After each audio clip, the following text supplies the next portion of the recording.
자, 안녕하세요. 자, 우리 오늘 할 것은 그 요약집의 20페이지. 일단 지난주에 했던 거 한번 정리해 볼게요. 지난주에 했던 거. 자, 일단 이런 거 있습니다. 그러니까 항상 제가 강조하는 것은 이 개론 과목은 테마별로 딱딱 묶어서 보시는데 제일 중요한 키워드 중심이에요. 키워드. 자, 일단 첫 번째 보니까 뭐 있냐? 요거요. 부동산학에 대한 궁극적 목적이 뭐냐?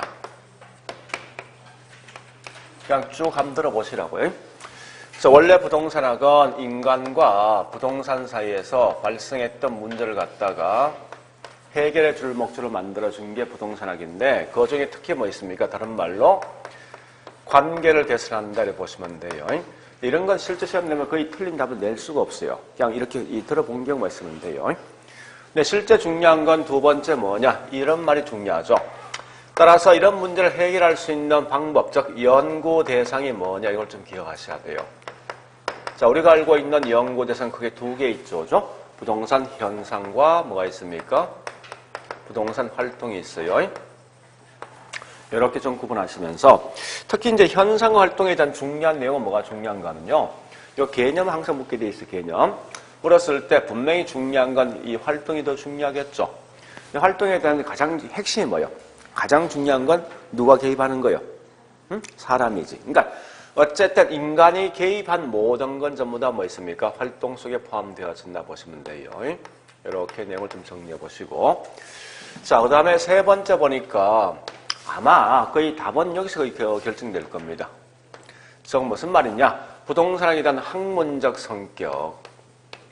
자, 물어보죠. 학문적 성격은 부동산은 종합과학입니까? 단편과학입니까? 그 다음에 순수과학입니까? 응용과학입니까? 그 다음에 자연과학입니까? 사회과학입니까?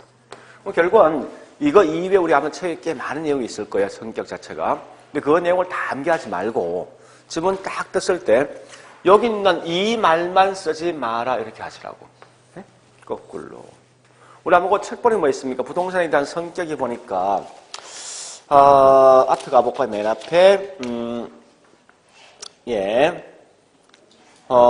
저기 있는 1페이지 있죠, 그죠? 1페이지.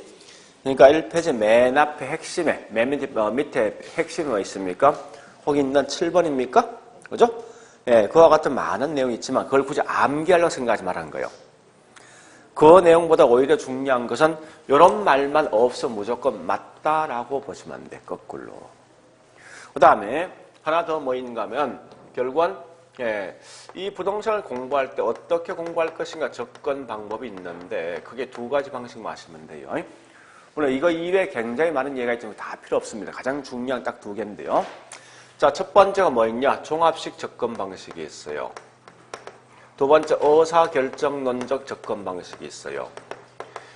여러분들은 종합식을 하면 항상 이 말만 하시면 돼요. 결국은 뭐 있습니까? 기술과 경제와 법이 나와야 되고, 뒤에 뭐 있습니까? 무조건 체계화시킨다. 이런 말 나왔을 때만 종합식이고, 아마 이 문제가 틀린 말이라면 이거 넣을 거예요. 기술, 경제를 분리해서 한다. 이렇게 생각하실 거예요, 분명히. 이 분리한다 이 말은 다른 말 중점식입니다. 그래서 어차피 시험 나와봐야 결국은 종합식을 장난칠 수밖에 없는데 이 말 나오면서 그 다음에 체계한다 이 말만 나오면 된다고. 그 다음에 의사결정한다 이 말이 뭐예요? 내가 집을 살까 말까 투자할까 말까 판단하는 거 아닙니까? 그죠? 근데 이런 게 의사결정이다 보니까 얘는 항상 가장 중요한 말이 이윤극대화. 자기 이윤극대를 위해서 행동한다 이런 개념을 좀 아시라고요. 그래서 아마 우리 거기 있는 이게 부동산에 대한 기본 개념인데요. 요 중에 특히 뭐 있으면 이런 거와 분명히 장난칠 건데 장난치봐야 우리 과거에 나왔던 문제 마찬가지지만 여기 있는 요거 아니면 요걸 장난칠 수밖에 없다고. 다른 건 장난칠 수 있는 문구가 사실 없어요. 자, 그리고 두 번째 실제 중요한 건 이게 중요한 거죠. 즉 무슨 말인가 하면은 부동산 개념. 자, 부동산 개념이 특히 두 개 구분하셔야 돼요. 첫 번째 부동산 개념을 한쪽 측면만 보는 게 아니라 복합 개념의 부동산을 봐야 됩니다. 그럼 항상 우리 부동산은 잘 알듯이 공부할 때 비교할 대상이 누구냐 하셔야 돼요. 얘는 항상 누구와 비교합니까? 비교할 대상요? 복합 부동산과 서로 비교하죠. 그죠? 그럼 이 두 개에 대한 차이가 뭐냐는 건데 얘는 개념 자체를 묻는 거고 얘는 부동산 종류 아닙니까? 그죠? 그래서 복합 개념 부동산 제일 중요한 건 말이 딱 나오는 순간 기술, 경제, 이 법이란 말이 딱 나와야 돼요. 거꾸로 이 복합 부동산 뭐 나와야 됩니까? 토지와 뭐가? 정착물이 어떻게 일체로 이용되는 거. 그죠?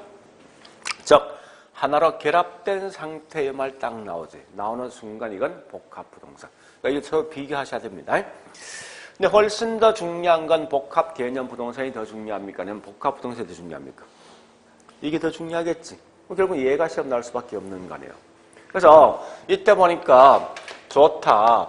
이 부동산 개념 봤을 때 기술과 경제 법에서 어떻게 볼 것인가 하는 문제라고요. 그래서 잘 알지만 우리가 알고 있는 공간이다, 위치다, 환경이다, 또 자연이다 설명한 건 뭐예요? 요건 다른 말로 기술이죠. 그죠? 또한 야치, 자산이다, 자본이다, 그 다음에 생산 요소 등등 묻는 거 있죠? 이런 걸 말합니까? 경제죠. 그런 다음에 이 법이란 건 두 개로 구분하죠. 그죠? 좁은 의미의 부동산과 넓은 의미의 부동산. 그러니까 협의 부동산과 광의 부동산 두 개 있습니다. 당연히 우리가 알고 있는 민법상 부동산은 항상 뭐 있습니까? 협의만 말하는 거죠. 따라서 협의는 반드시 어떻게 말합니까? 토지와 정착물, 그죠? 거꾸로 광이란 말은 협의에다가 뭐가 더 추가됩니까? 준부동산까지. 자, 이때 좀 조심할 거 우리 물론 원래 시험 나왔던 게 이게 시험 나왔어요. 어떻게 나왔는가? 원래 시험 나왔던 게 기술, 경제, 법률적 측면을 가지고 복합 개념 부동산 시험 냈고 틀린 답이 이게 있어요. 경제 측면의 부동산이란 자산, 자본, 위치, 공간 이렇게 냈다 문제에서. 이게 답이었어요. 문제에서. 그러니까 이런 건 절대 큰 제목 위주가 중요한 거지 이 안에 있는 자산이 뭐니 자본이 뭐니 알 필요 없어. 전혀. 그런 전혀 알 필요 없어. 껍데기만 알고 있으면 된다고요. 자, 근데 여기 좀 조심할 게 이 정착물이 중요하죠. 그죠? 항상 정착물을 봤을 때 예, 정착물은 반드시 누구하고 비교합니까? 동산. 생각해보세요. 원래 사실은 이 정착물도 근본적인 동산이 동산. 다만 토지에 부착되어 있는 거잖아. 원칙이 뛰어갈 수 있다, 원칙은. 그죠? 근데 이게 뛰어갈 수 있는 물건인데 이게 정착물 되다 보니까 그래서 항상 이 문제를 하면 어떤 게 정착물, 어떤 게 동산을 항상 묻게 돼 있다고. 그럼 요 두 개 차이가 뭐냐 묻거든. 다른 거 보지 말고 땅에 부착돼 있어. 근데 정착 항상 기본 전제 뭐 들어야 됩니까? 계속적, 지속적, 항구적 이 말 나온다 항상. 그죠? 그래서 얘는 항상 보니까 계속적이면서 지속적이고 항구적으로 부착돼 있는 물건이 정착물이고 거꾸로 뭐 있습니까? 동산이라는 것은 일시적으로 부착돼 있는 물건을 가지고 다른 말로 동사를 쓴답니다. 그러면 이 정착물로 가장 이 내용 보니까 다시 크게 두 개로 구분되는 거죠. 정착물인데 우리 건물 같은 거 별도의 등기한단 말이에요. 그죠? 근데 도로 같은 거, 교량 같은 거, 돌담 같은 건 별도 등기합니까? 안 할 거 아니에요. 땅만 사면 그냥 따로 하니까. 그래서 그와 같이 봤을 때 예, 이 우리가 알고 있는 도로 같은 건 토지에 그냥 부착돼 있으니까 이런 걸 보통 뭐라면 종속 정착물이지. 땅만 사면 그냥 따라온다는 말 뜻이. 근데 그 반대 거꾸로 건물은 뭐 있습니까? 별도의 등기라니까 독립 정착물이 있다 이렇게 하시라고. 그러니까 지금 본다면 어떻게 보면 이런 큰 테두리만 좀 보시면 돼요. 물론 다음에 가면 좀 더 부연 설명하겠지만 부연 설명해봐야 결국은 여기서 다 움직이게 돼 있어. 여기 가장 기본 골격이란 말이에요. 자, 그리고 세 번째 했던 게 뭐냐 이거 했죠, 그죠? 세 번째는 토지와 관련돼 있는 용어. 꽤 많지만 그 중에 딱 세 개만. 무조건 세 개 마시면 돼. 자, 첫 번째 뭐냐. 여러분 잘 알지만 요거죠. 필지와 획지에 대한 차이 뭐예요? 필지, 획지. 필지는 이 땅에 대한 주인. 땅에 대한 주인 누구냐 파악하는 거예요. 즉, 이 말은 이런 권리 등을 파악할 목적인 반면에 획지는 뭘 파악할 목적이죠? 가격. 그죠? 이렇게 좀 아시고. 두 번째 보니까 후보지란 말도 있고 반대 뭐 있습니까? 이행지란 말도 있죠. 그러니까 후보지는 항상 뭐 나와야 돼? 여기 핵심이야. 간. 응? 거꾸로 이행지는 뭐 나와야 됩니까? 네, 여기 핵심 아닙니까? 그러니까 지역 상호 간의 이동이다 후보지고 지역 내의 이동이다. 이건 다른 말로 이행지죠. 자, 그다음 세 번째 보니까 뭐가 있는가 하면요. 이런 게 있습니다. 나지와 그다음에 뭐 비교하죠? 건부지. 그러니까 이 건부지는 토지 위에 건물이 있는 부지가 건부지고 나지는 뭐 있습니까? 토지 위에 아무것도 없는 땅이죠. 다만 앞으로 이용될 수 있습니다. 주거나 상업이나 공장 등을 세울 수 있는 땅이 곧 이게 나지가 되어진다 보시면 돼요. 자, 그다음 네 번째는 부동산 특성인데 일단 부동산 특성을 묻거든요. 그 특성에 대한 내용보다 중요한 것은 이런 게 중요하죠.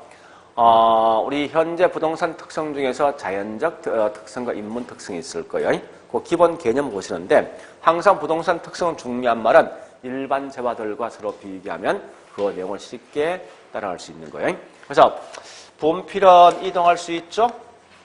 땅은 이동 못하는 거지. 여기 무슨 성? 부동성이지. 자, 분필은 소모되지만 땅은 소모 안 되는 거지. 여기 무슨 성? 영속성. 또 분필은 인간들이 만들 수 있는 게 두 개, 공급이 증가되는 거예요. 땅은 인간들이 만들 수 없는 거죠. 무슨 성요? 부정성. 또 분필은 똑같은 분필이 있어요. 근데 땅은 늘 똑같은 이 땅이 없기 때문에 결국은 각각에 있는 물건마다 개별적으로 영향을 받는 거예요. 또한 야치 땅은 전부 다 연결되어 있는 결과 옆집에 있는 땅과 내 땅은 서로 영향을 주고받는 거예요. 이런 걸 인접성인데 일단은 여기까지 설명되어진 게 이건 인간이 개입하지 않고 원래 토지 자체에 대한 특성이 되어지다 보니까 이걸 표현할 때 뭐 있습니까? 다른 말로 무슨 특성? 자연적 특성이다라고 쓰겠다. 그죠? 그와 반해서 뭐 있습니까? 사람들은 주어진 땅을 주거나 상업이나 이 공장 등등 여러 개 용도로 변경할 수 있죠. 이런 걸 말합니까? 용도 다양성. 또 때에 따라 이 합필도 분필도 할 수 있죠. 병합분할 가능성이 있습니다. 자, 일단 이러한 건 반드시 누가 개입합니까? 인간이 개입하면 나오는 거지. 이런 걸 무슨 특성요? 인문적 특성이다. 그래서 우리 지난주에 했던 것 중에서 이렇게 정리를 하시면 돼요. 그래서 항상 이 내용은요, 시험 칠 때까지 계속 이 말만 하고 있다고. 똑같이 이 말만. 다만 여기 살을 조금 더 얹어 설명할 뿐이지, 결국은 여기서 이게 가장 중심이 항상.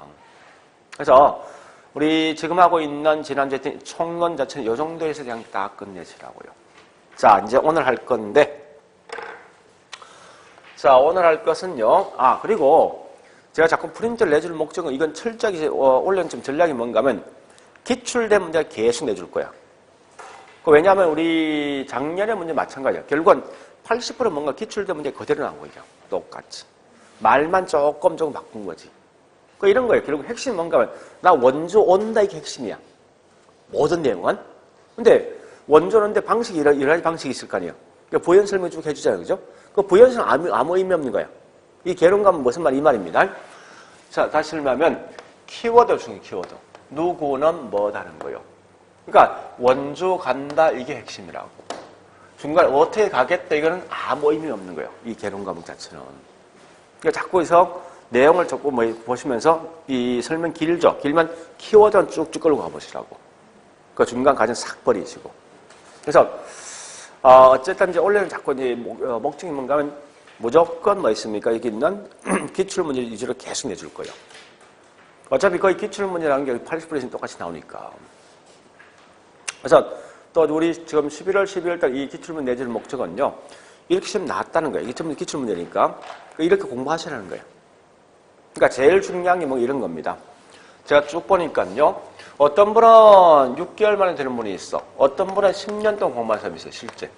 제가 알고 있는 분 중에 제일 오래 하는 분은 16수야. 근데 그분이 공부를 못하니 그렇지 않아요. 근데 문제는 이거예요. 각각에 있는 과목들만 공부하는 방식이 틀린 거예요.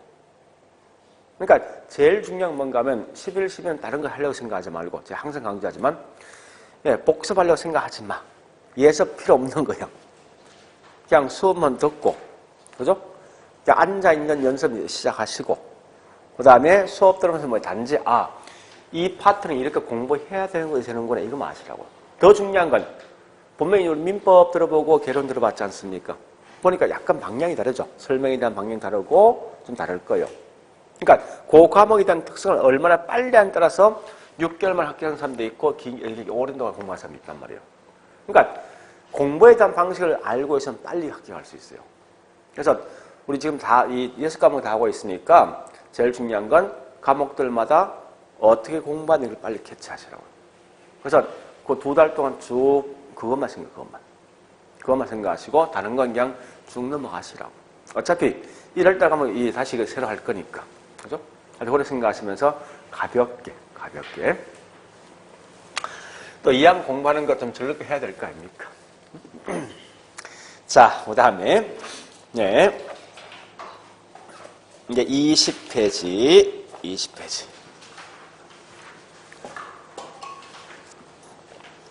사실은 우리 수험생이 부동산에서 가장 힘들어하는 파트 2개요.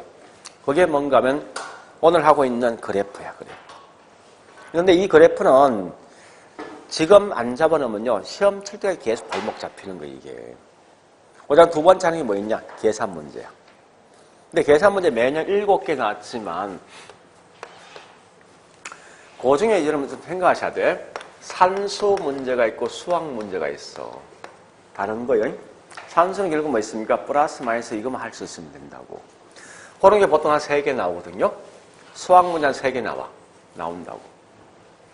원래는 제가 좀 놀랬던 건 뭔가 하면은, 한 문제가 있어요. 이거요. 문제 뭔가 하면, 은행 돈을 빌렸었는데, 우리 은행 보통 옛날 보면요. 은행 돈 빌려 뭡니까? 취급수수료가 있어요. 그것도 이제 있고, 그 다음에 몇 년 경과된 후에 돈을 갚을 거다. 남아있는 돈을. 이때 조기 상환 수수료가 있거든요. 이럴 때 어떤 계산 그 값을 물었어. 근데 그 문제는 실제, 물론 저도 마찬가지지만, 우리 강의하는 분도 실제 한 3분의 1 정도 못 푼다고. 3분의 1도 못 풀 것 같아. 그 문제 주면. 실제 그런 문제는 우리 보통, 제가 이제 전공이 부동산 중에서 투자 금융이 제 전공인데, 석사 애들 가지고 수업할 때 그걸 제가 수업합니다. 그런 어떤 사례 가지고. 근데 그런 시험을 냈다는 게 결국 뭐예요? 그 문제 풀지 말라는 거지. 그러니까 그렇게 보통 한 3개 나와. 그러니까 아예 처음부터 찍고 넘어갈 문제 한 3개 나온다고. 결국은 이 말은 뭐예요? 적어도 계산 문제 7개 포기하면 뭐 있습니까? 33개 풀어야 되는데, 또 거기다 그래프가 보통 이게 한 3개 나오거든요? 그 30개까지 문제 풀어야 된단 말이에요, 이게. 이건, 그래서 26개 맞춘데 굉장히 좀 약간 모험이 클 거 아니에요. 그래서, 어떻게 보면 적어도 그래프에 대한 설명만큼 반드시 가져가셔야 돼요. 지금 꽉 잡아놓으시고 그다음 편하게 갈 수 있거든요. 이 그래프는 한 번만 어떤 논리만 딱 알고 있으면 금방 따라갈 수 있어요. 그리고 요 계산 문제 요 3개는 무조건 맞추셔야 돼요. 가장 기본적인 거. 그러니까 아마 원래도 이제 그런 문제 한 3개, 4개 나온 것 같은데, 다행히 뭐 있으면 문제 옮겨 보니까, 모두 정답인 게 한 개 있어. 한 개 있어요. 그 사람이 표현을 좀 잘못해서 답을 잘못해서 모두 정답을 쓰는데, 어쨌든 그런 계산 문제 한 3개는 내가 푼다고 생각하세요. 그럼 이 말은 뭔가 하면 내가 실제 수업할 때 있죠. 우리 계산 문제 한 5월부터 합니다. 하는데, 보통 이제 수업할 때 이 계산 문제를 한 8개 정도 하거든요. 요거만 하시면 무조건 뭐 있습니까? 3개 맞출 수 있어. 이 8개는 결국 여러분 풀 수 있는 문제예요. 아예 처음부터 풀지 못해 안 합니다. 수업을. 그러니까 풀 수 있는 문제 한 8개 할 거니까 요것만 계속 이 공부하시면 3개는 무난하게 갈 수 있어요. 그러니까 적어도 그래프에 대한 설명은 내가 가져가셔야 되고, 또 계산 문제 중에 3개는 푸셔야지 넉넉하게 어떤 점수 가져갈 수 있다고요. 아주 오래 아시면서. 예, 지금부터 이제 20페이지 갑니다. 자, 20페이지 하기 전에 먼저 우리 기본 개념 정도 이제 보는데, 우리 보통 용어를 좀 쓰는데, 자, 잠시만요. 앞으로 D를 쓰죠. 요 D는 뭔가 표현상에서 demand예요. 이게 수요죠, 수요. 그죠? S란 건 뭐냐? 이건 공급이죠. 그 다음에 P란 건 앞으로 이런 용어 쓰면 이건 프라이스, 즉 가격. 자, Q란 건 뭐냐고 이건 양의 양. 그래서 만약에 쓸 때 QD라 쓰죠. 요거 뭐 D는 수요 아닙니까? 그죠? 연결하면 이건 뭐 됩니까? 수요, 양이다. 그죠? 그 다음에 QS라는 용어 쓰겠다죠? 이 S는 공급이죠. 그래서 이건 공급량이다. 이런 용어를 쓴다는 거예요. 이건 정해져 있는 룰입니다. 그 다음에 우리 가끔 보니까 이제 뭐 이건 잘 표현 안 하지만 책에서는 가끔 이제 표현되어 있어요. 돼 있는데 I, R, Y 이렇게 쓴다고 쓸 때 요거 세 개 다 뭐냐? 세 개 다 쉽게 말하면 이자율, 수익률 이런 말을 할 뜻이. 그래서 요 같은 말이 이자율, 수익률 이렇게 보시면 돼요. 이자율 반대가 뭐냐? 네, 할인율. 자, 이러면 이건 너무 어렵게 생각하지 같은 말이 전부 다. 이자율은 뭐예요? 내가 은행 돈 빌렸을 때 차입자가 은행에 주는 거지. 그죠? 그 은행 측은 뭐가 되겠습니까? 돈 빌려주고 난 들어온 수익 아니야. 은행 측면에서는. 그죠? 그러니까 결국은 이자란 말과 수익은 같은 말이야. 그러니까 누가 보는 시각에 따라 결국 달라진 용어입니다. 하여튼 그래서 앞으로 이런 I나 R이란지 Y가 나면 전부 다 이건 이자율, 수익률, 또 같은 말 소득률 다 같은 말이에요. 그래서 원래 I는 이 말입니다.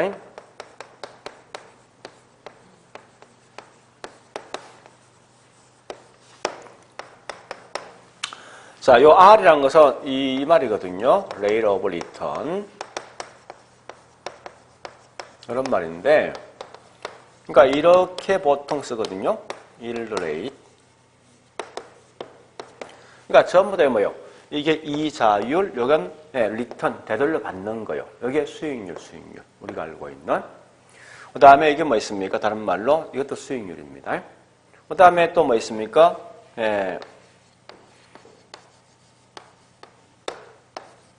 소득률이죠, 그죠?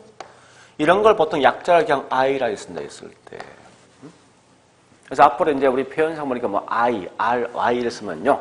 이건 전부 다 수익률, 소득률, 이자율 이런 용어 쓴다는 거 아시면 돼요. 그래서 앞으로 아마 이런 용어를 자주 쓸 겁니다. 예, 하면서.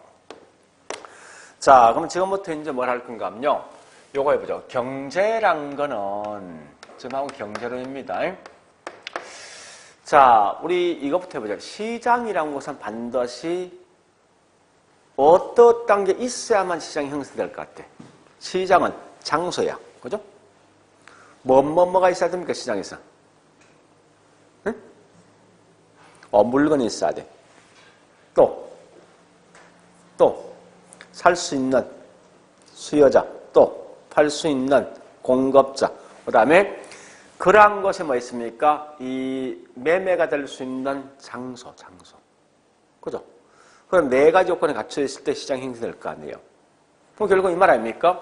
우리가 알고 있는 경제에선 가장 이제 시장이란 말 같은 건데 항상 수요자와 그다음 뭐가 있습니까? 공급자를 통해서 이렇게 매개물 자체가 공급자한테 뭘 준? 일단 공급자가 수요자한테 뭐 줍니까? 물건 주는 거지. 그죠? 물건 주면 거기에 대한 반대 겉으로 뭐가 있어야 됩니까? 가격이라는 돈을 지불해야 될 거 아니죠? 곧 이런 게 시장 아닙니까? 그죠? 제일 중요한 거 보니까 뭐든지 항상 물건 등이 매매될 때 요 둘이 협상 과정을 통해서 뭐가 나옵니까? 가격이란 게 분명히 나오더라 이겁니다. 자, 그럼 지금부터 수요자는 그러면 대부분 다 이 물건 살 때 싸게 사고 싶어 합니까? 비싸게 사고 싶어 합니까? 항상 낮은 가격을 준다. 이 말은 뭔가 이런 거예요. 쉽게 말하면 나중에 한번 설명할 건데 시간이 흘러감에 따라서 이 수요자가 이 물건 사기에서 지불할 수 있는 가격은 점점 뭡니까? 처음에는 굉장히 낮게 제시하겠지. 그죠? 가격은. 낮게 제시하는데 이게 물건 얘 공급자 팔겠습니까? 안 팔 거 아니에요. 그 시간이 좀 더 지면 좀 더 높은 가격이 주겠죠? 준다고 할 것 같아. 우리 집 살 때 한번 생각해보자고. 그래서 시간이 경과되면 점점 이 수요자는 점점 뭡니까? 더 높은 가격을 제시한단 말이에요. 그죠? 그래서 여기 있는 수요자가 뭐 있습니까? 매수자가 제시하는 가격이요. 근데 거꾸로 공급자 입장은 처음에는 뭐 굉장히 비싸게 팔려고 할 거 아니에요. 근데 그거 던지고 수요자 살 리가 없단 말이야. 그러면 점점 이 물론 안 팔릴 거 아니에요. 점점 뭐 가격은 더 낮은 가격을 제시하겠지. 그죠? 결국은 이와 같이 매도자가 제시한 가격인데 시간이 경과됨에 따라서 그럼 결국은 가격은 보세요. 수요자는 어쨌든 이거 이하로 분명히 사고 싶어 한단 말이에요. 그죠? 요 점이 결국은 수요자 제시한 가격이고 공급자가 뭐 있습니까? 요 점이 결국 공급 제시한 가격 아닙니까? 그럼 결국은 이 가격 협상을 볼 수 있는 여지가 있는 거죠. 여기서 협상 볼까요? 요 안에서. 그지? 요 안에서 열심히 피 터지게 싸우다가 나중에 어떤 협상을 볼 것 같아. 좀 제일 먼저 할 게 뭔가 하면 그래서 나중에 두 개 어떤 협상보는 나중에 보고 지금부터 할 게 뭔가 하면 수요자와 공급자의 각각 개별적인 특성이 있을 것 같아. 이 특성을 먼저 한번 봐보자는 거예요, 논리가. 그래서 첫 번째 보니까 여러분들은 경제에서 가장 중요한 건 수요 공급이 중요한데 수요 공급이 자 일단 항상 수요는 반드시 누구와 비교합니까? 공급과 서로 비교할 대상입니다. 이걸 철저히 아셔야 돼요. 무조건. 그래서 원래는 수요 따로 공급 따로 보는 게 맞는데 그래 하지 말고 수요 공급을 같이 묶어보면서 공통점과 뭔가 차이점이 있어요. 분명히. 그 두 개를 명확히 구분하시면 돼요. 자 일단 첫 번째 보니까 수요는 결국은 사고 싶어하는 거죠. 그죠?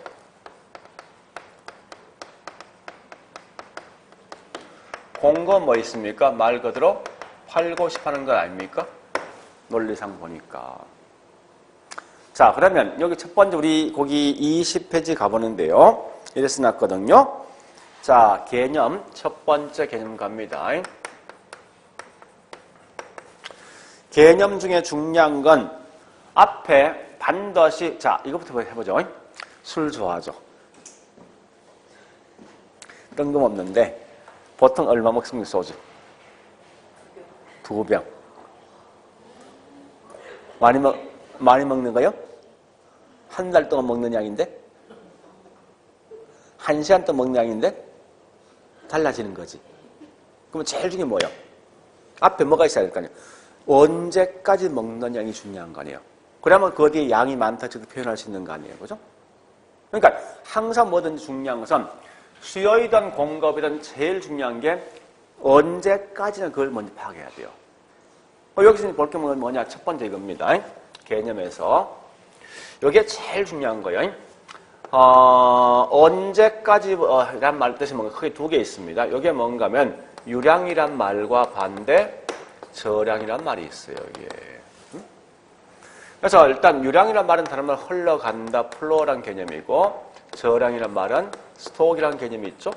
이를 본다는 거예요. 보는 시각이. 이 개념은 15회부터 있죠. 25회까지죠. 매년마다 한 번씩 시험 나왔어요. 매년마다. 유일하게 작년, 올해 시험 안 나왔어. 원래. 특이하게. 그 말은 이제 여러 가지 의미가 함축되어 있는 사실은 어쨌든 얘는 무조건 시험 나온다라고 생각 움직이셔야 돼요. 자, 일단 봐보자. 이거 어려운 거 아니니까 기본 개념 설명할게요. 이 말입니다. 흘러간다 이 말이 이런 거요. 잘 보세요. 요 강이 있어. 있는데 여기에서 여기까지 흘러간 양이야. 여기에 다른 말 유량이야. 쉽게 말해서. 흘러간 양. 그래서 단 조건이 있어. 흘러간 양을 측정하되 이게 10만 톤 흘러갔다. 그다음 뭐 있습니까? 예, 1000톤 흘러갔다 했을 때 어느 게 더 많은 겁니까? 10만 톤이 더 많습니까? 1000톤이 더 많습니까? 10만입니까? 얘는 10년 동안 흘러간 양이야. 얘는 1시간 동안 흘러간 양이야. 이게 어떤 없이 많다 치고 표현을 못한다고. 그죠?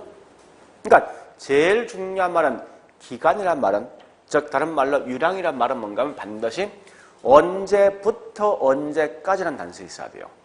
그러니까 1년 동안, 한 달 동안, 하루 동안, 1시간 동안 이런 단수량이 있을 때 이게 유량이라고. 그래서 항상 여기 있는 유량이란 개념은 반드시 기간적 개념이 있어. 기간은 언제부터 언제까지니까. 여기 스톡이란 말은 저량인데 저량은 이 말입니다.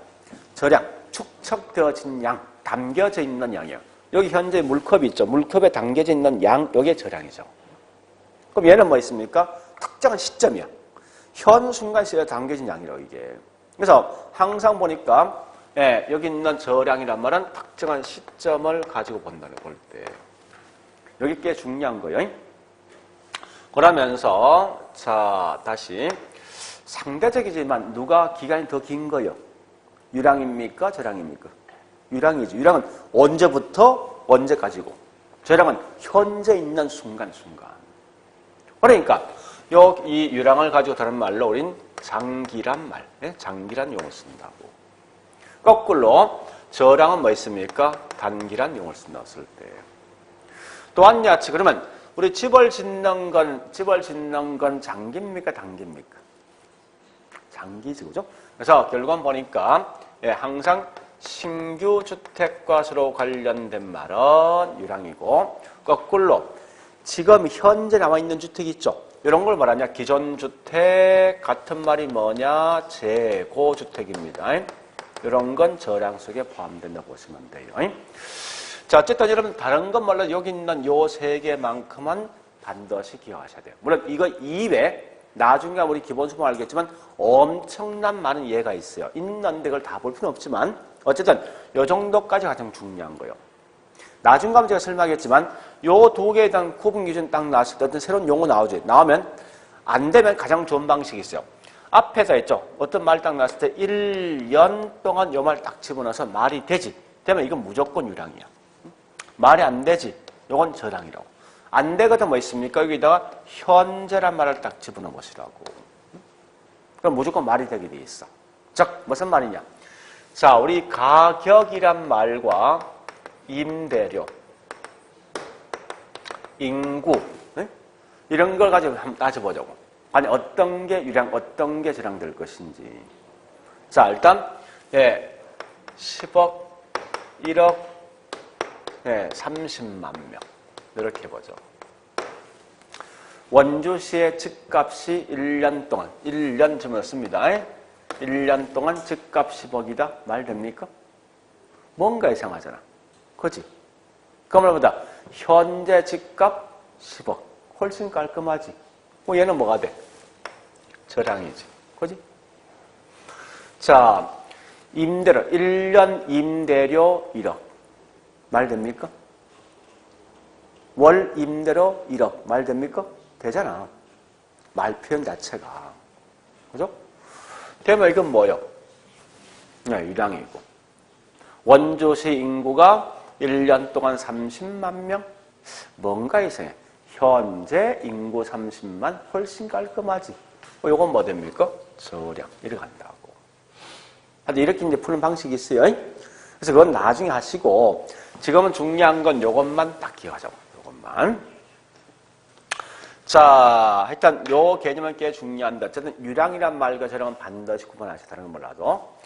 이렇게 봤으면, 자, 우리 문제를 풉니다. 바로바로 이제 문제를 풀 거예요. 자, 1번, 2번. 1번, 2번 가지고 문제 풀 거예요. 1번, 2번. 자, 1번. 자꾸 이제, 자, 다시요. 여러분들 연습하셔야 돼. 처음부터 연습하자고. 그러니까 자기 나름대로 뭐 있습니까? 중요한 키워드를 좀 표현하는 방식이 있어야 돼. 저는 주로 이제 표현할 때 쓰거든요. 이렇게 쓴다고. 중요한 키워드만. 뭐 어쩌면 다양한 방식이에요. 그런데 1번 쭉 보시면서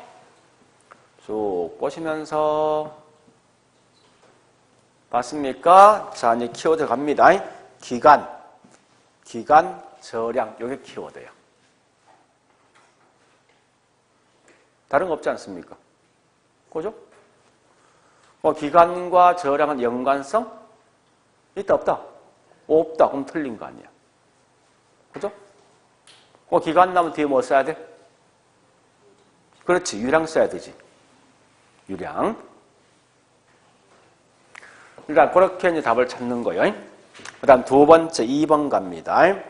유량에 대한 예로서 재고. 자, 참고로 요 가격, 가치 이건 저량입니다. 그 다음에 인구도 뭐 저량이지. 그죠? 그래서 재고량, 그 다음에 가치 또는 가격, 인구 등은 반드시 저량이 가장 대표적 예가 된다고 보시면 돼요. 그러니까 그런 형태로 시험 냅니다. 두 가지 패턴이에요. 어쨌든 그런 형태로 시험 나온다는 걸 먼저 아셔야 돼요. 여러분들이. 자, 그 다음에 두 번째 볼 게 뭐냐. 그래서 우리 일단 이렇게 좀 정리하고 두 번째 볼 게 이겁니다. 제일 중요한 게 뭐냐 이 말입니다. 수요이든 공급 있죠? 이 공급에 대한 법칙과 곡선이 중요합니다. 법칙과 곡선이. 자, 일단 이런 표를 한번 만들어 보겠습니다. 먼저 이거 한번 물어볼까요? 가격이 올라가면 수요자 입장에서는 비싼 거예요, 싼 거예요? 비싼 거지. 비싼 만큼 수요량은? 산량은 줄겠지. 그죠? 근데 공급자는 가격이 올라가면 좋은 거예요, 나쁜 거예요? 좋은 거지. 왜? 항상 공급자는 가격이 올라가면 그만큼 자세한 떨어질 수 있는 이윤이 많아지잖아. 많아지는 것만큼 양도 뭡니까? 증가되겠죠? 또 그런 이제 개념 먼저 아셔야 돼요. 자, 그러면 실제로 한번 해보죠. 이제 가격 QD가 뭐라고요? QD 수요량. QS는요 공급량. 자, 이 분필이 100원 할 때, 200원 되었을 때, 300원 되었을 때, 이럴 때 있죠. 수요가 보는 게 현재 200원 되면 이만큼 살 의사가 있습니다. 공급자도 이만큼 만들 의사를 갖고 있어요. 근데 여기 있는 가격이 200원짜리가 100원 떨어지면 수요자 입장 훨씬 더 이건 싼 거지. 싼 것만큼 살 수 있는 양도 더 많아지겠죠. 그런 결과 여기 있는 수요가 살 수 있는 양도 이렇게 30개 정도 늘어나다 이겁니다. 반대가 앞으로 가격이 올라가면은 그만큼 수요자 입장이 비싼 거 아닙니까? 비싼 것만큼 요 뭐 있습니까? 수요량은 줄겠지. 그래서 10개만큼 감소하더라 이겁니다. 근데 공급자는 중요한 이거죠. 이 물건 팔아서 나한테 떨어질 수 있는 이윤 자체가 많냐 적냐에 따라서 이 공급량이 더 많아질 수도 있고 더 감소할 수도 있습니다. 그래서 이때 보니까 이 공급자는 보니까 가격이 200원 되었던 게 100원 떨어지면 그만 공급자의 여성에서 이윤이 감소한다고. 감소하면 그 양은요 줄겠다고. 그죠? 거꾸로 가격이 올라가면 올라간 만큼 더 많은 이윤 자체가 발생하다 보니까 여기 있는 공급량은요 더 늘어날 수밖에 없는 거예요. 자, 그러면 여기서 일정한 법칙이 나옵니다. 자, 첫 번째. 수요 입장에선 가격이 떨어지면 수요량이 더 증가됩니다. 이렇게. 그죠? 또 반대로 뭐 있습니까? 가격이 이렇게 올라가면 수요량은 감소하죠. 결국은 요 관계가 같은 방향 움직입니까? 반대 방향이에요. 반대 방향이죠. 이런 걸 우리는 뭐라냐? 가격과 수요량은 반드시 반비례 관계에 있다로 쓴다고. 자, 반대가 앞으로 공급자 입장에선 가격이 떨어지면은 공급량은 떨어질 것이고, 그죠? 가격이 올라가면 공급량은 더 많아질 거 아니에요? 그런 결과 가격과 공급량 같이 항상 움직이게 게, 그죠? 그런 결과 이건 반드시 가격과 공급량은 같이 움직인다 해서 비례 관계에 있다고 쓴답니다. 근데 이걸 갖다 뭐 있습니까? 우리 실제 말로서 한 개 한 개 일일이 다 설명할 필요 없다는 거예요. 이걸 한눈에 볼 수 있게 표를 만들면 금방 전체에 대한 정보를 한 줄로 알 수 있어요, 이게. 그러면 자, 지금부터 여기 있는 이 내용을 가지고 그래프를 만들어 보자는 거예요. 그래프. 이 그래프를 만들어준 목적은요, 이런 겁니다. 복잡한 말로 설명된 내용을 굳이 한 개 한 개 설명하지 말고 이걸 전체를 한눈에 볼 수 있게 이런 정보를 제공하기 위해서 이 표를 만들어 주는 겁니다.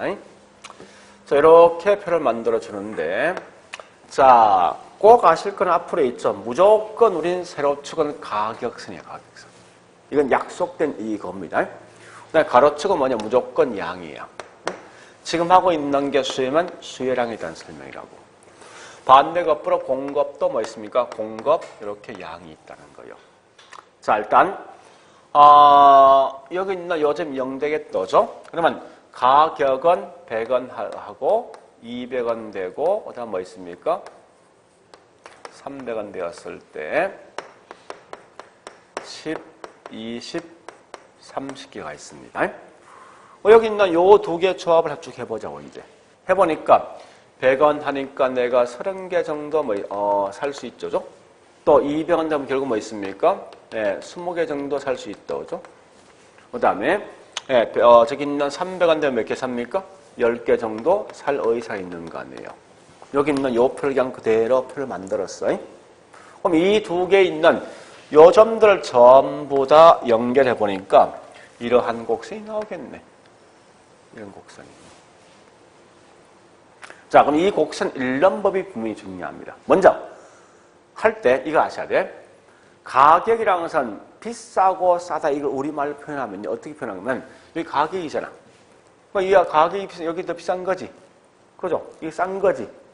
그럼 가격이 비싸다 싸다 이 말은 요 표현 자체가 상합니까 좌우입니까? 상하지. 그러니까 앞으로 무조건 철저하게 가격이라는 것은 상하란 표현만 있지 좌우란 표현이 없다고 이게. 응? 거꾸로. 자, 다시 이게 약속된 거예요. 양이란 것은 많고 적음이란 말 뜻은 이건 상합니까? 이게 좌우입니까? 좌우지. 꼭 아셔야 돼. 그러니까 항상 뭐든지 상하라 표현 쓰면 자 잠시 이렇게 해볼게. 무슨 말인 건 우리 좀 이따 할 건데 우하향 곡선 그 다음에 우상향 이런 말 쓰거든요. 우란 건 좌우잖아. 좌우지? 이 말은 반드시 이건 양에 대한 표현이야. 또는 상하란 말이 이건 뭐예요? 상하 이게 상하잖아. 그지?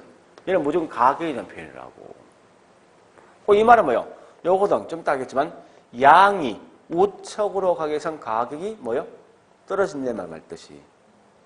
여기 있는 우상이라는 말 뜻이면 양이 우측 가기 위해선 가격이 뭐한다? 상. 올라간다 이 표현 자체가. 그러니까 이 표현 자체에 어떤 담겨져 있는 정보를 좀 기억하셔야 한다고. 그래서 철저하게 우리는 가격이라는 표현은 반드시 뭐 있습니까? 예, 높다, 낮다를 보통 표현할 때 상하로 표현한다. 거꾸로 뭐 있습니까? 양이란 표현은 반드시 어떻게 해요? 좌우로 표현을 해야 된다. 이걸 먼저 아시라고. 자, 그러면 중요한 건 이 그래프 있죠? 여기 이제 수요 곡선인데 우리 보통 수요 곡선 쓸 때 있죠? 이렇게 수요 곡선인데 이걸 보통 쓸 때 D란 표현을 씁니다. 쓸 때. 이 수요 곡선 일념법이 중요한데 예? 일념법이 중요한데 우리 항상 읽을 때 가격을 먼저 씁니까? 아니면 양을 먼저 씁니까? 어넉을 먼저 읽어야 돼. 그럼 달라져 이게 내용이. 만약에 가격을 먼저 읽으면 한번 가볼까? 자, 100원 할 때 30개지. 가격이 올라간다 이게 상 아니야? 그지? 200원 올라가면 양이 많은 거요? 줄지? 그죠? 100원 할 때 30개 사는 걸 200원 되면 20개 살 거니까 양이 준다 어떻게 표현합니까? 하지? 그죠? 그럼 항상 가격을 먼저 읽으면 어떻게 되는가 하면 이렇게 쓴답니다. 상하향 곡선이라 말씀 났을 때 굳이 쓴다면 근데 이런 말을 들어본 적이 없죠? 사실은. 참고로 이게 중요합니다. 수요이든 공급은요. 궁극 즉 목적이 뭘 파악할 목적인가면 이 가격을 파악할 목적은 아니야. 분명히 우리 집을 살 때, 내 분필 살 때, 빵을 살 때 이 수요량이 결정해 주는 게 무조건 가격만 중요한 게 아니라고. 내 소득이 많아지고 적어지면 달라진다고 이게. 그죠? 은행 금리가 달라지면 내가 살 수 있는 양이 달라진단 말이야 이게. 그러니까 집을 살 때 영향을 줄 수 있는 엄청나게 많은 거야. 그 중에 가장 대표적인 가격인 거지. 그러니까 누구든지 궁극적 목적이 뭐냐? 양을 항상 파악할 목적이. 그래서 항상 수요이든 공급이든 읽어줄 때 무조건 양을 읽습니다. 이 말은 양이 뭐예요? 양이 많아지기 위해서는. 이 말은 양이 우측으로 가기 위해서 뭐합니까? 자, 다시요. 10개를 사기 위해서 가격이 얼마 지불하면 300원 지불하지. 그럼 반대로 뭐 있습니까? 20개 사기 위해서, 20개 사기 위해서는 가격이 얼마 지불하면 200원 지불할 거 아니죠? 이 말은 가격이 뭐 해야 됩니까? 떨어지는 거지. 그죠? 그래서 수요 곡선 읽을 땐 반드시 무슨 곡선? 이래 가야 돼요. 양이 많아지기 위해서 가격이 좀 떨어진 거아니에요. 그래서 하향 곡선 쓴다고 쓸 때. 자, 그럼 이 말은 뭐예요? 요거 같은 말이에요. 같은 말. 다시 할게요. 반비례라는 말 뜻이 뭐예요? 저기 있는 좌다 우다 이건 양 표현이지. 그죠? 그래서 얘는 양편인데 양이 뭐요? 많아지기 전 상하는 가격 아닙니까? 떨어진다 이 말 아닙니까? 가격과 양은 무슨 관계? 반비례죠? 같은 논리가. 자, 두 번째 보니까 여기 있는 이제 요 관계. 공급 관련돼 있는, 다시 요 관계합니다. 요 관계한다고.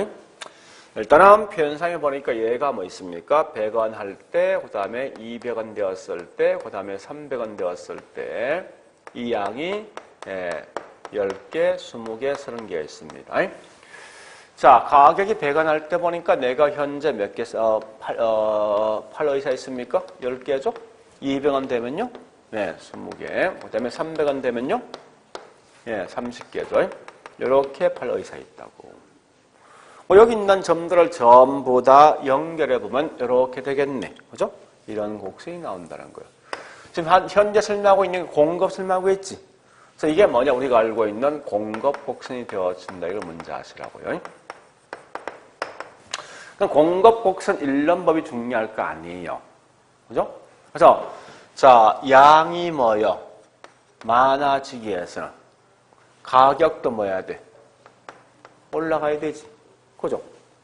10개 정도 만들 의사가 있을 땐 100원 되었을 때고, 이게 20개 정도 만들 의사가 있으면 200원 돼야 되는 거 아닙니까? 그죠? 그래서 이걸 표현하면 뭐 됩니까? 우상향 곡선이지. 그죠? 자, 일단 이 기본적인 그래프를 아시라고요. 그러니까 거기 있는 책에 있는 이 자체는 의미가 없어. 이거보다 근본적인 이 특성을 먼저 아셔야 돼. 이 그래프가 이렇게 만들어진 논리가. 그러니까 이 그래프를 굳이 이제 한번 생각해보죠. 가격이 점점점 올라갈수록 비싸니까 양은 점점 줄 거 아니에요. 그죠? 그래서 항상 이 수요의 가장 기본 맥락입니다. 거꾸로 공급은 중요한 말은 가격이 점점점 올라가면 양도 점점점 늘어납니다. 그래서 이게 항상 이렇게 갈 수밖에 없어. 그죠? 그래서 꼭 기억할 것은 수요는 우하향 곡선, 공급은 상향 곡선이죠. 자, 그럼 이걸 어떻게 시험 낼 것인가라는 문제는 일단 그 시험에 대한 것부터 중요한 거, 이게 더 중요한 거예요. 그러면 우리 그 문제 3번이 있죠? 네, 문제 3번 가지고 이제 가보자고요. 자, 문제 3번이니까 나와 있는 게, 가격이 상승하면 수요량은 증가되고 공급량은 감소한다. OX? X죠? 그죠? 그러니까 항상 봤을 때 그 말을, 자, 보세요. 이 표현을 그렇게 보통 시험 내. 이 문제 갖다가. 설마 부동산 수요는 우하향 곡선이요, 공급은 우상향 곡선 이렇게 시험 안 내. 보통 실제 시험은 내지 않고 이 말 대신 그냥 이렇게 시험 내. 가격이 올라가면은 가격과 수요량은 반비례지. 그죠? 올라가면 비싼 만큼 양은 줄 것이고 거꾸로 공급량은 뭐 있습니까? 예, 가격과 공급량 항상 거의 같은 방향이에요. 그래서 이렇게 증가된다 이겁니다. 자, 이건 가장 기본이에요. 여기부터 시작하셔야 돼. 그래서 어쨌든 우리 조금 더 빨리 공부를 하시려면요. 다른 건 몰라도 오늘 하고 있는 그래프에 대한 변화만큼은 꼭 기억하시라고. 그러니까 집에서 계속 해보셔야 돼. 실제적인 그래프를 만들어서 이렇게 해서 만들어 보시라고. 그럼 나중에 가면 이게 굉장히 쉬워집니다. 자, 일단 이렇게 이제 우리 수요의 가장 기본적인 뭐 있습니까? 곡선 설명했어요. 자, 그래서 우리 아마 거기 있는 뭐 있습니까? 20페이지 보니까 2번 수요와 공급 법칙에 대한 설명 끝났습니다. 자, 그다음 3번, 큰 3번 수요 또는 공급 양의 변화, 수요 또는 공급의 변화. 이건 굉장히 중요해요. 사실은 보통 시험 나면 여기서 거의 답이 다 나와. 무조건 나오는데 일단 자, 요건 좀 쉬었다가 다시 한 번 더 하자고. 쉬었다가.